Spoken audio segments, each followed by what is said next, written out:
This episode of the Home Pros Radio Show podcast is brought to you by HomeBinder, the premier home management app. Receive home maintenance reminders, organize your home's inventory, manage your home improvement projects, and more. Stay tuned to get a free upgrade code for HomeBinder worth over $200. The Home Pros Radio Show. I'm Tommy Donovan with RIC Home Inspections, and this is the Home Pros Radio Show podcast. Coming up in this episode, we have some fun with some of the latest news in the home improvement and real estate industries as our Home Pros Radio Show news correspondent, Storm Windows, calls in with his latest news update. Also, we're discussing a recurring topic that I encounter with clients regularly on home inspections: popcorn ceilings, how to repair or even remove that prickly finish from your ceiling drywall if needed. But first, we talk HVAC and the photo from the field that you can find in the show notes of this podcast. It's regarding an issue that my co-host Shane Hips took note of while making a recent house call. I'm Tommy Donovan with RIC Home Inspections. I find stuff. And I'm Shane Hips with Closing Contractor, and I fix stuff. And you've been fixing something. You were fixing something yesterday, and you gave me a call because you saw this. The RIC Home Inspections photo from the field. What are you looking at? I know what I'm doing. Did you see that? You were at a house, and you said, hey, do you have a photo from the field yet? I'm like, no. Which is about 4 or 5 o'clock on a Friday. We were well ahead of schedule, right? We have this photo that you had taken. You took a couple of them. I shared 2 of them that you had sent over. And can you take a look at that and tell us what's going on? And there's something to be learned from that observation. You can find this on Facebook at Home Pros Radio. So look us up there. Those of you watching on, good morning, Jason. Nice to see you. And is that Ileana watching us on Facebook Live? They are already on Facebook, and they have the opportunity to see that there. So what are we looking at there, Shane? We're looking at some line set for an HVAC system that has frozen up. And there's also a lot of ice inside the condensing unit. And there was actually ice coming out of the air handler on the line set. So that entire line set had frozen up pretty good. What causes something like that to happen? So it's like solid ice, it looks like, right? That's what that white is around the refrigerant line there, the line set. Yeah, it froze up. This is at a condominium complex, and this isn't the unit that I was going to look at. I went to look at something at someone else's unit, and then on my way out, I just looked over and I saw all this ice on it. I was like, I'm just going to let them know, because if it hadn't quit cooling yet, it's probably going to very soon. So, but basically what causes that, there's the things that most people, the easiest thing to check is your filters. If it doesn't have good airflow or if it's low on refrigerant, this can happen. And so the filters is usually the easiest thing for, say, a homeowner to check. Make sure that you don't have things clogged or blocked where it's not getting air through the system. And then after that, you always want to check all the airflow things first before you go to the refrigerant, because it could be a crushed return duct. It could be your fan in your air handler may have quit running. Okay. Because if you don't have good air there and the condensing unit continues to run, it will freeze up. That makes sense, because I had the exact same issue on my air conditioning system last spring. And the line set was freezing up in the attic space where my air handler was. Right. And I was noticing that the blower wasn't running. Right. So what's happening when what causes that to freeze is the compressor is outside cooling that refrigerant down and running those cold temperatures through the suction line. The reason why airflow is the concern, the way an air conditioning system works is you transfer those cold temperatures into the interior air as you blow the air over the refrigerant or the evaporator coils inside. Right. It's freezing up because those cold temperatures are not going anywhere. Right. We're not blowing the air over the coils, and that's causing more. Basically, the refrigerant lines get colder and colder and colder, and it's almost like you can get ice pick and just chop that ice right off. Oh yeah, it gets thick on there. So, a lot of times that's for folks who run into AC issues. That tends to be the go-to tends to typically be, oh, it must be low in refrigerant, right? Yeah, that's what a lot of people will. They'll automatically say, oh, it's low in refrigerant. But you don't want to go adding refrigerant till you know that it's not an air problem, because you're going to overcharge the system. So a lot of times when you have a situation like this, it's related to air movement over the coils or something. Like you said, a collapsed duct. Yep, a collapsed return duct will do it because it's not getting air to the system. I've actually seen one before where the contactor on the condensing unit was stuck in a closed position. So even when it reached temperature, the air handler would shut off and the condensing unit would continue to run, and that would freeze it. So the people didn't realize that it had already hit temperature, but then it froze up. But they thought it was freezing up before it hit temperature because they weren't there when it hit the temperature. I know that gets a little tricky there, but yeah, it could be any time that whenever the condensing unit is operating correctly and the air handler's not, you could definitely have this. You're talking about a connector that would actually tell the thermostat or the condenser. Yeah, it was actually stop running. It was the contactor on the condensing unit. It basically gets a low voltage signal for it to open up so it doesn't get power anymore. Mm-hmm. Well, the contactor had pitted. It had arced and it was stuck closed. So it would never stop running. The only way to get that condensing unit to stop running was to turn the breaker off for the condensing unit. It would not, no matter what you do with thermostat or anything else, that condenser kept running. Okay, gotcha. So I know that's a little bit, that's a lot of information. But it's a lot of information, but with when you're talking HVAC, that's what you need. I mean, there's a lot of different things. You can't just always say, hey, that's the filter or the refrigerant, because there's other factors that, you'd probably have an HVAC technician look at rather than the homeowner. So as a homeowner, I would say the first thing to check out is the filters, because that's the easiest thing to check out. Once it gets beyond that, maybe look to see if you see any, if someone's been in your crawl space recently and they may have crawled over the return, maybe take a peek at it. So, but other than that, is something covering up your supply ducts inside? Did you put furniture on it? You're not getting enough airflow through it. Who knows? Yeah. But I have seen a couch set right against one return in a house and a couch up against that wall. It's like, okay, you're not getting any air through that. Yeah, that would do it. Mm-hmm. So, but yeah, that and when you were talking about filters, usually if you have a situation like this and it is a filter, it's because it's filthy dirty. And I would think that filter would have to be really dirty for it to get to this extent. Yes. But another reason why we need to make sure we're changing out our filters, keeping them clean on a regular basis. And keep them in there. Because a lot of times people say, well, I'll just take the filter out and it'll run fine. Well, then you got your everything gets clogged up in the actual coils and all. Then you got bigger problems. So, absolutely. Now to that popcorn or textured drywall finish that many homeowners wrestle with on their ceilings. Popular in homes 30 or so years ago, this type of ceiling finish has fallen out of favor, partially due to the struggles homeowners typically have with maintaining their look. As settling cracks, moisture stains, and other blemishes form on these finishes, it's always a challenge to restore them to their original appearance. So we decided it might be helpful to offer some guidance related to repairing or even removing the textured ceiling finish in your home. I have this question, and this is from Ariel in Greer, he or she. This is an email we got this week. By the way, if you have any questions for the Home Pros, let us know. You can actually email us, ask@homeprosradio.com, or you can email us with just a click of the finger through our Home Pros Radio Show app, available on the app at the App Store and Google Play. Ariel sent us an email and is wondering, can you offer any advice on repairing the finish on a popcorn ceiling? Repairing it? Ariel says, I had a recent roof leak, which I had the roofer repair the leak, but inside the home, I now have the stain that was caused by the leak. I want to repair the stain, but I don't want to repair it and it end up looking obvious. Any help?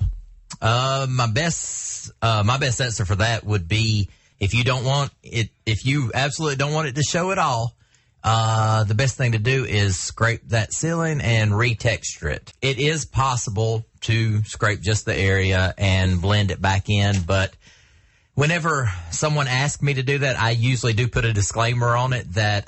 Disclaimer? Do you write it on the ceiling? Yeah, I write it on the ceiling. This may not match than a home inspector. But I mean, because there's no guarantee that it's going to match perfectly. Yeah. I mean, because the color could be different. Because you think if let's say there's been a fire burning in that room, or a fireplace or whatever, the color could be different, the texture could be different.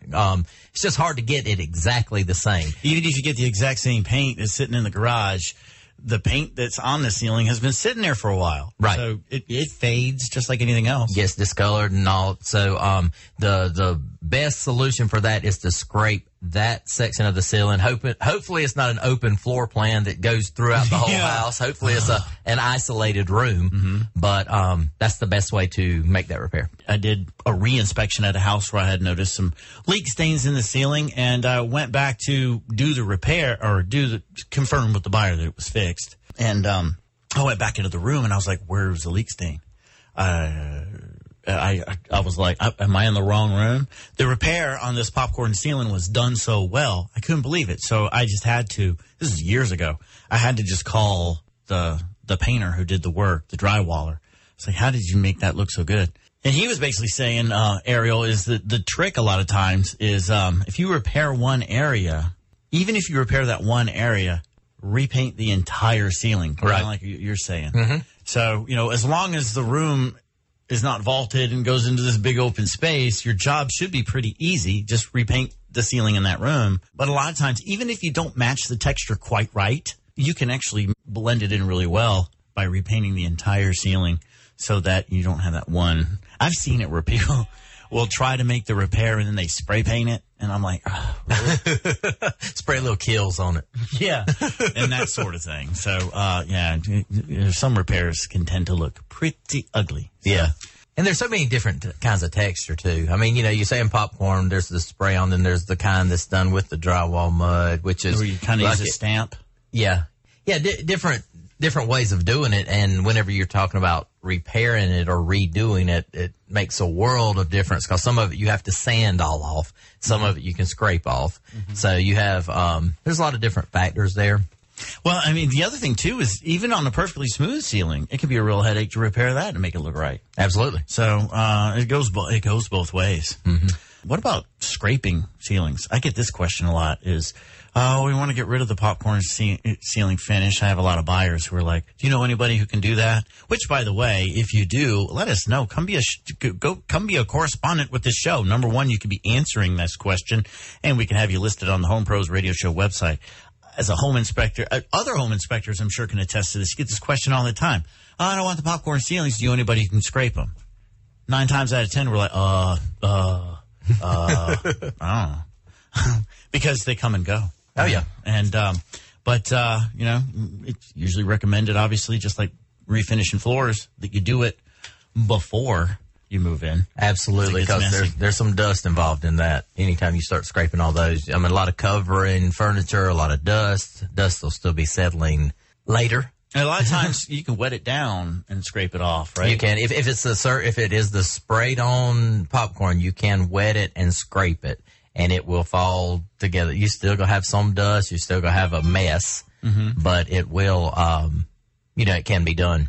Hello, Facebook Live. I thought maybe somebody was like, here's how I did it. On Facebook Live, thanks for joining us. I see Brett, my man. He's Brett the Hitman Hart. He actually, where's the, did you see what he said about scraping the ceilings? Yeah. He was talking about wetting it down and using a shop vac and scraping it so it catches it as it's being done. And then go back and tape, mud and tape the joints. All right, cool. Excellent. I didn't know you're such a drywaller there, Brett. But good advice. That's how you get it done. That's how you get her done. Just make sure that you do it before you take occupancy of the home, because then if at all possible, yes, absolutely. This episode of the Home Pros Radio Show podcast is sponsored by HomeBinder. There is no better way to organize paint colors and home documents, get maintenance reminders, receive email alerts of appliance recalls, and share valuable information about your home with potential buyers. For a limited time, use promo code HOMEPROSRadio, all one word, to upgrade to our premium edition for the life of your ownership. Visit us online at homebinder.com or simply click on the link provided in the show description of this podcast. HomeBinder, a homeowner's best friend. The Brady Bunch, In Sync, President Trump, and Loose Goats Running Wild. They're all a part of our latest Home Pros Radio Show news update. Here is our special correspondent, Storm Windows, as he fills us in with his take on the latest happenings in the home improvement and real estate industry. And let's see. It looks like we have another call. Who is this we have here? Good morning. It's the Home Pros Radio Show. Hey, Storm Windows Windows here with your Home Pros Radio Show news update. All right, Storm, latest on the news. One of the country's more high-profile real estate listings is now off the market. The Brady Bunch house, located in Studio City, California, was purchased by HGTV for the hefty sum of $3.5 million. Representatives from the network say they're planning to restore the home to its original 1970s glory, if you can call it that, so they can show it to those annoying couples from House Hunters and watch them shriek in horror. Oh, they would freak. Among those interested in the home, former NSYNC member Lance Bass, who, after being outbid by the HGTV network, could only say bye-bye-bye to his hopes of making the purchase. Oh, very nice. Good job. Yeah, we saw what you did there. You're proud of yourself. In a related story, the White House has been undergoing extensive renovations over the past several weeks. Officials have released a full list of projects which they say include updating the West Wing bathrooms, which haven't been touched in 40 years. Wow. Items such as the fur toilet covers, brown tile, and avocado tubs will be removed intact and reused in the renovation of the Brady Bunch house. You know what? That might actually work. That's nice. Yeah. Residents of one Idaho neighborhood woke up last Friday morning to this sound. It's an invading herd of more than 100 goats.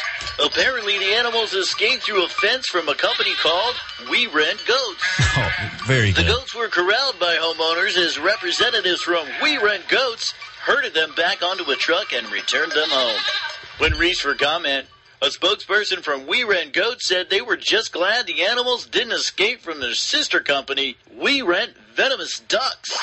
Oh, yeah, that would get ugly. Yeah, that would not be good. Yeah, that would. A woman in California may be paying the price for allowing her politics to dictate the sale of her home.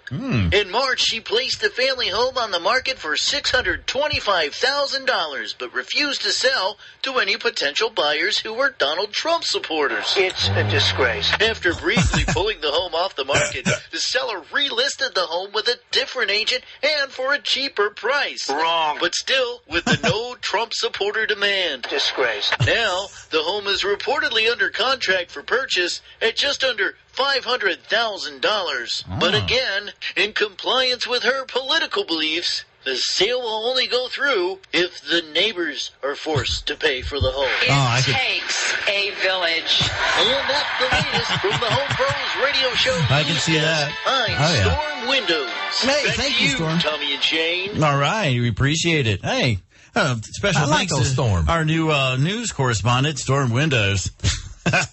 Hey, you know, as soon as he sent in his resume, I was like, he's the guy for the job. He's got the name, right? He fits right in. You know, maybe I should use that those goats for the Home Pros mystery sound.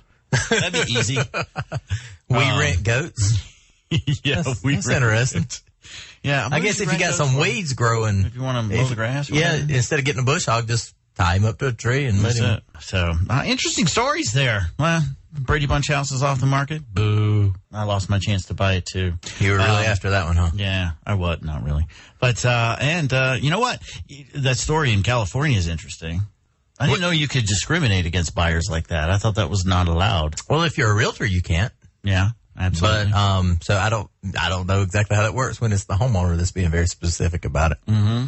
Lady lost about $100,000 on that gig. Also, if they would have actually followed the Trump's plan, instead of having to make the neighbors pay for it, if they followed Trump's plan, they could probably make Mexico pay for it. There you go. Oh no! Thank you, Storm Windows, for that info.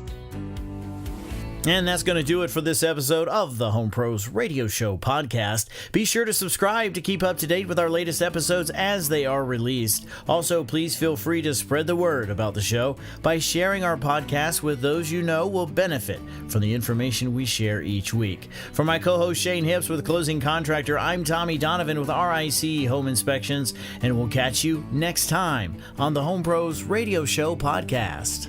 Thank you for listening to the Home Pros Radio Show. If you have a question for the Home Pros, visit us online at homeprosradio.com, where you can contact us directly and also learn more about the topics and guests we bring to you each week. It's the Home Pros Radio Show online at homeprosradio.com or on the radio at 94.5 WGTK, The Answer.